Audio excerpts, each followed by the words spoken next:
నమస్కారం సార్. సప్తగిరి ప్రసాద్ గారు. So MP Avinash రెడ్డికి సుప్రీంకోర్టు నోటీసులు ఇచ్చింది ముందస్తు బెయిల్ రద్దుకు సంబంధించి. ఏదైతే వీళ్ళు పిటిషన్ వేశారో సునీత, ఏం జరగబోతుంది అనుకుంటున్నారు? ఈ నోటీసులతో ఏం జరిగే అవకాశం ఉంది అనుకుంటున్నారు? సార్, ముందుగా ప్యానెల్లో ఉన్న పెద్దలందరికీ నా హృదయపూర్వక నమస్కారాలు. ఈ కేసులో పాత్రదారులందరూ కూడా దాదాపుగా ఫిక్స్ అయినారు. సూత్రధారులు ఇంకా తేలవలసినట్టుంది. ఇందులో వైఎస్ వివేకానంద రెడ్డి గారిని చంపవలసినటువంటి అవసరం ఎక్కువగా ఉన్నటువంటి వ్యక్తి అవినాష్ రెడ్డి. క్రిస్టల్ క్లియర్ గా అన్ని వేళ్ళు ఆయన వైపు చూపుతున్నాయి. ఎందుకంటే ఆయన లబ్ధిదారుడు.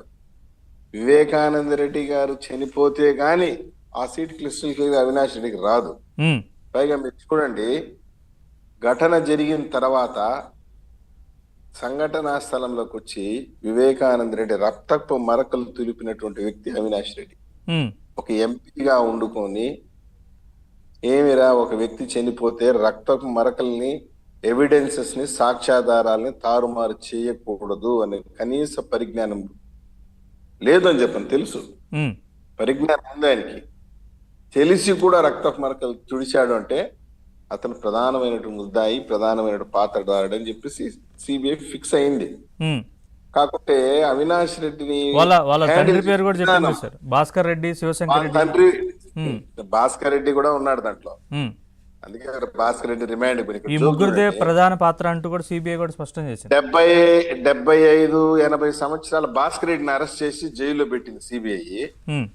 కానీ పిల్లాడంట జగన్మోహన్ రెడ్డి మాటకి చెప్తాడు, అవినాష్ రెడ్డి చిన్నపిల్లోడు, ఆ చిన్నపిల్లోడిని ఎందుకు ఈ విధంగా వేధిస్తా ఉన్నారు, ఆ చిన్న పిల్లోడిని ఎందుకు ఈ విధంగా కక్ష సాధిస్తున్నారు తన చెల్లెలకు చెప్తున్నాడు. ఆ చిన్న పిల్లోడిని మాత్రం అరెస్ట్ చేయకుండా, అసలు అరెస్ట్ చేసిందా లేదా అని తెలియకుండా ఊరికేదో అరెస్ట్ చేసి బెయిల్ మీద పంపించేసింది.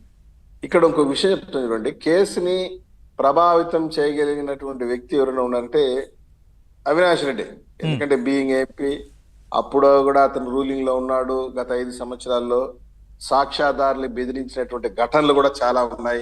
ఒక సాక్ష్యాధారులే కాదు, సాక్షాత్ ఇన్వెస్టిగేషన్ ఆఫీసర్ ని బెదిరించారు వీళ్ళు. రామ్ సింగ్ ని భారతదేశ రాజకీయ చరిత్రలోని ఇన్వెస్టిగేషన్ ఆఫీసర్ పైన మళ్ళీ కేసు పెట్టిన చరిత్ర ఎక్కడ లేదు.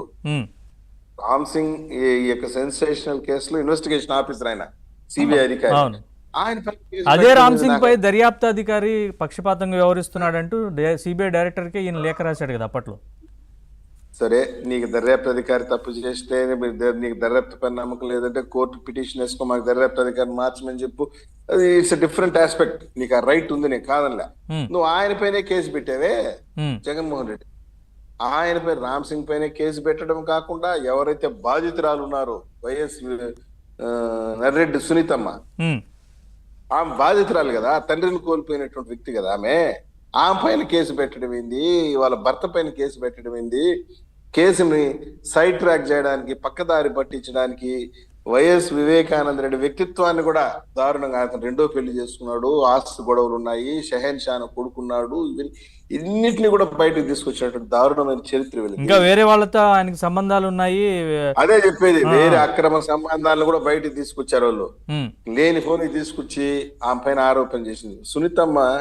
మీరు చూడండి, ప్రతి ప్రెస్ మీట్ లోనూ ఆమె చాలా క్రిస్టల్ క్లియర్ గా ఒక మాట చెప్పింది ఆమె, నర్రెడ్డి సునీతమ్మ.